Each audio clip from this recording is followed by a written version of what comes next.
Hello, good day everyone. Welcome to Ren's Garcel channel. So today we have a good topic and issue that we are going to share with you. During this time of pandemic, we are so much afraid of our health because we want to maintain that health issue must not be our primary concern. Why? Because during this time of pandemic, we are so afraid that we might get infected by this COVID virus. This is the reason why for today, our topic concerns about life, especially during these pandemic times. As I said, I would like to ask you, are you afraid of death? If you're afraid of death, this kind of fear is what we call thanatophobia, which means it is a fear of death, while necrophobia is known to be a person who is afraid of dead persons. So, for today, I'm going to share with you in my blog about life, death, and judgment during these pandemic situations that we are encountering.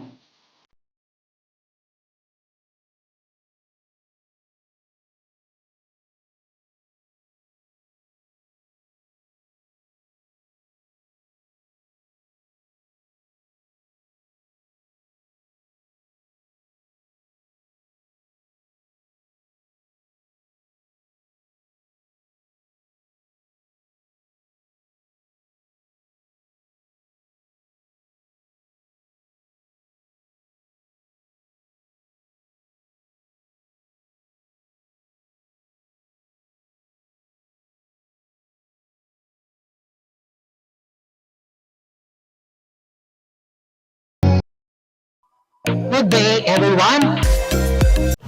Hi guys, welcome to my vlog. I have recently posted on my social media accounts to give any entry about any question that you would like me to answer. Since break time is literally near the corner and we're all graduating, I would like to answer some few questions with you right now since I have free time. So there are 3 questions that have piqued my interest. I see it as something very relevant and something that is very, very timely. So first, life ever since the pandemic started. So my personal life, so ever since the pandemic started, it was immediately greeted with the death of my grandfather. He died with colorectal cancer. It was a very depressing phase that I still experience up until now. Along with the pandemic and its effects on the economy and society, violence and oppression, in my own opinion, were prevalent more than ever. It was difficult to be out of reach to those who were in need of help.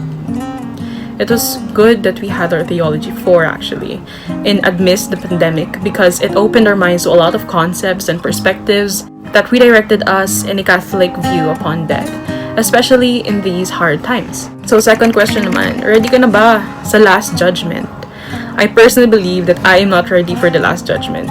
I think that I have a lot to fix and do in regards of my faith since these past few months, I have lost touch with God. Legit, I have literally made that as a coping mechanism to just shut myself out from everything. And I just literally just shut down as a type of, unhealthy coping mechanism. I believe that nobody can ever say that they are fully ready for something really unexpected since the Last Judgment is an unpredictable occurrence. The Last Judgment can either exist in many ways than what is depicted in the Bible. It may take form in a pandemic or war, wherein the Bible says that there will be chaos in the midst the Last Judgment, where the Lord will separate his sheep from the goats and promise of salvation and everlasting life to those who believe. And lastly, what is the essence of death in amidst the pandemic, and how can we be ready for death? So a lot of Catholics presumed that the time of pandemic could be another depiction of the Last Judgment. Death became rampant and normal. Death was a normal occurrence, actually, that people feared more than ever since it could be given out of arm's reach because of the pandemic and its higher infection rate. So, mas nagkakaroon ng tendency na we might get the disease or the virus rather.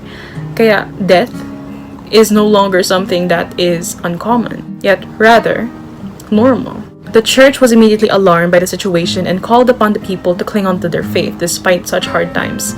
This made people more open to God as they allowed themselves to enter self-reflection because we're all under quarantine.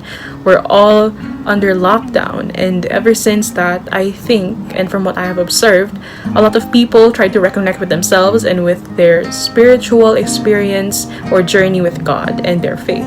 It invites them to pray more and engage themselves in spiritually nourishing activities. This allows them to be more prepared to encounter the Lord once the final judgment arrives. So we can never fully be ready for death, but we could start being as ready as we can when it comes. We need to live life to the fullest and serve our purpose and mission here on earth. We should start viewing death as coming back to our original home, in being with God Himself, our Creator and our Father. This being our ultimate destiny as Catholics, and that is one thing that I have really learned in my Theology 4. So I would really like to thank those who commented these wonderful and substantial questions. They are very relevant as of today, but I'm very open to starting a new series about these type of topics regarding timely events. So leave a comment if you are willing to engage in that type of conversation and in that type of content. Press that like button and subscribe to my channel if you are into these kind of things. Until next time, goodbye. Thank you so much, Miss Felicity, for a very beautiful sharing and reflection about pandemic, life, and judgment.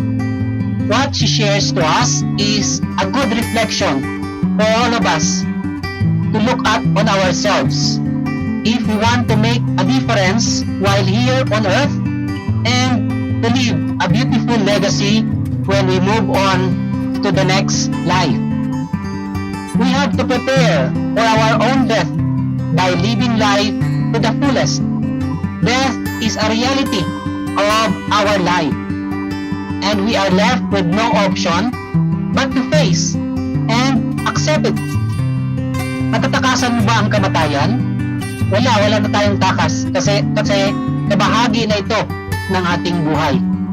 Though we are aware that death is universal phenomenon and that each individual will have to face it, we are still afraid of it.